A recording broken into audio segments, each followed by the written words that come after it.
Hi hello welcome to GR TV. Congress party Kamareddy BC declaration సభలో హామీ ఇచ్చిన విధంగా 42 రిజర్వేషన్ అమలు చేయడానికి ఈ ప్రత్యేక శాసనసభ సమావేశాల్లో బిల్లు ఏమైనా తీస్తున్నారేమో అని రాష్ట్ర వ్యాప్తంగా ఉన్న బలహీన వర్గాల సోదరులు అనుకుంటున్నారు. కాంగ్రెస్ ప్రభుత్వంపై తెలంగాణ ప్రజలకు నమ్మకం లేదు. నాడు బీఆర్ఎస్ హయాంలో సమగ్ర కుటుంబ సర్వే జరుగుతుంటే రేవంత్ రెడ్డి గారు మాత్రం ప్రజలకు తమ వివరాలు ఇవ్వద్దని బహిరంగ పిలుపునిచ్చారు. 57 రకాల వివరాలను ఎలా ఇస్తాం, ఎవరికి పడితే వారికి ఎలా ఇస్తామంటూ మాట్లాడారు. ముఖ్యమంత్రి గారు ప్రజలను మిస్లీడ్ చేస్తున్నారు. ఆనాటి సమగ్ర కుటుంబ సర్వే ప్రకారం బీసీల సంఖ్య 1,81,61,856 అంటే 51%. ముస్లింల బీసీల 10% కూడా కలిపితే మొత్తం బీసీల సంఖ్య 61%. కాంగ్రెస్ పార్టీ ఎమ్మెల్సీనే సర్వే రిపోర్ట్ను తగలబెట్టండి అని చెబుతూ ఇంకా గలీజ్గా మాట్లాడారు. రాష్ట్ర వ్యాప్తంగా బలహీన వర్గాల సంఘాలు 51% ఉన్న బీసీ జనాభా 46% ఎట్లా అయింది?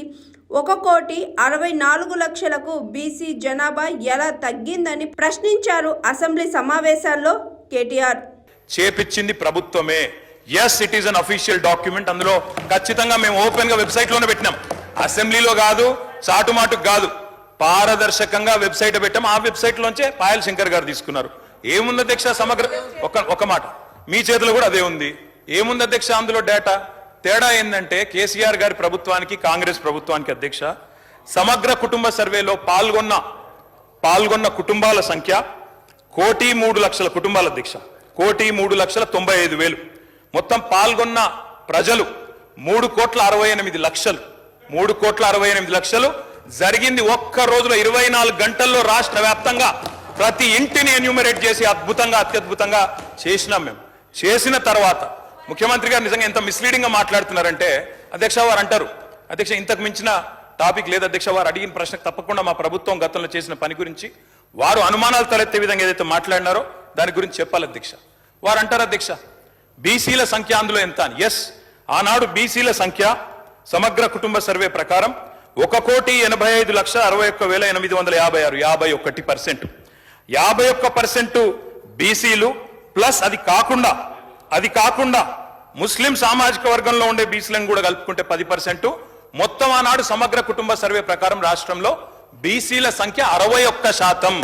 ఈ రోజు రాష్ట్ర వ్యాప్తంగా మేము మాట్లాడడం కాదు అధ్యక్ష. ఇక్కడ మా శ్రీనివాస్ యాదవ్ గారు కరెక్ట్ గా చెప్పినారు. మీ కాంగ్రెస్ పార్టీ ఎమ్మెల్సీ చెప్తున్నాడు బయట, దీన్ని తగలబెట్టండి. ఇంకా ఆయన గలీజ్గా మాట్లాడింది నా మాట అన్న, తగలబెట్టండి అన్నాడు.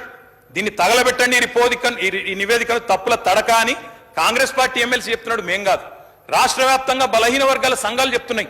ఏమని చెప్తున్నాయి అధ్యక్ష?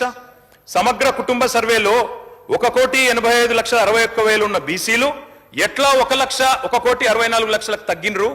51% 46% ఎట్లా అయిందని అడుగుతున్నారు. శంకరన్న కూడా అదే అడిగింది కదా అధ్యక్ష. తప్పేం అడిగిండు? ఇక్కడ శంకరన్న ఒక్కడే అడుగుతలేడు అధ్యక్ష. బయట మీ కాంగ్రెస్ పార్టీ ఎమ్మెల్సీ మాట్లాడుతున్నాడు, మీరిచ్చిన స్టేట్మెంట్ ను మీరిచ్చిన నివేదికను తగలబెట్టమని చెప్పిండు అధ్యక్ష. మామూలు కాదు. ఇంకొక మాట అధ్యక్ష, మేము అనుకున్నాం అధ్యక్ష శాసనసభ సమావేశం ప్రత్యేకంగా పెడితే ఇవాళ ఏం చెప్పినారు మీరు కొత్తగా?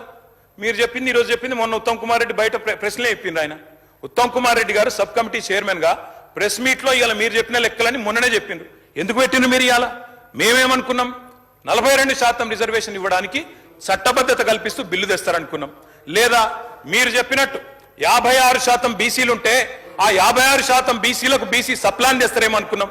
ఏమీ లేకుండా ఇలా వచ్చి ఒక స్టేట్మెంట్ ఇక్కడ పెట్టి ఏదో సాధించిన మీ చరిత్ర అంటే అధ్యక్ష 5% బీసీ జనాభా. Hi, this is Swathi.